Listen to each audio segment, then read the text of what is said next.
fari haka fes to na san na kawo cikin gari.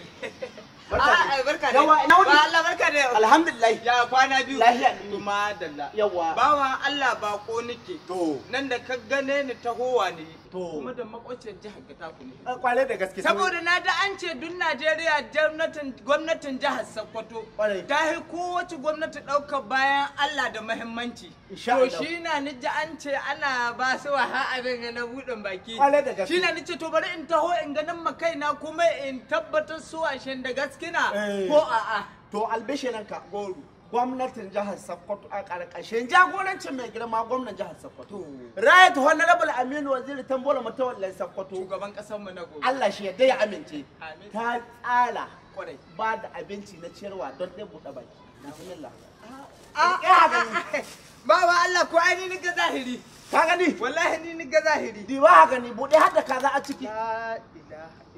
ka gani abin gada da aka faɗa min kenan gaskiya ka gani a wallahi na tabbata to ko bayan shi na tabbata ko bayan wanga abu da ruwa na gora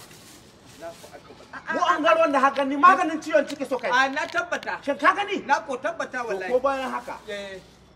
mai girma gwamna ya naɗa kwamitin cisuwa ta watan azumin Ramadana wato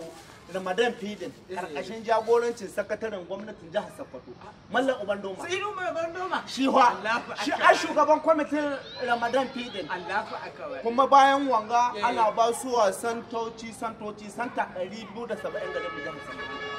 ana ba da gumi da gero da haci da soga duk yan ji mai girma gwamna duk a yi buɗe baki cikin sauƙi da sawaba da lumana bawa Allah ga ubangiji Allah ka saka mai da alheri amin yalo ubangiji Allah ce wagga da yayi mana cikin watan azumin Ramadana Allah ka yi mai ita gidan aljanna amin kuma ubangiji Allah ka gwada mana ya zama shugaban ƙasar Najeriya amin dan darajar Muhammadu Rasulullahi sallallahu alaihi wasallam bawa Allah da muna ta dubi ba ne rike suna ba kwale da gaske suna na kwatar ne a cikin kai na kwatar ne na matawalle ni na kwatar ne na matawalle iko Allah ubangiji Allah ka yi muna rabo Allah ya tsare Allah ya kiyaye to zai isa masauki dai kuma ya Allah ya so zan bade ka ci gaba da gwada mai irin muhimman ayyukan mai girma gwamnati ai santoci guda 170 da akwai cikin jihar Sokoto birni da ƙauyuka ana ba da abincin cisuwa kyauta Allah in ji mai girma gwamnati ni na tabbata tun daga toga to yanzu kai tsakaninka da Allah Najeriya akwai gwamnatin da ka taimakon bayan Allah yana ta matawalle wallahi babu tsakanin da Allah ko kwatankwaci ko kwata babu to nagode ka lahiya ni ma gida ni Allah ya samu dace ka lahiya nagode ha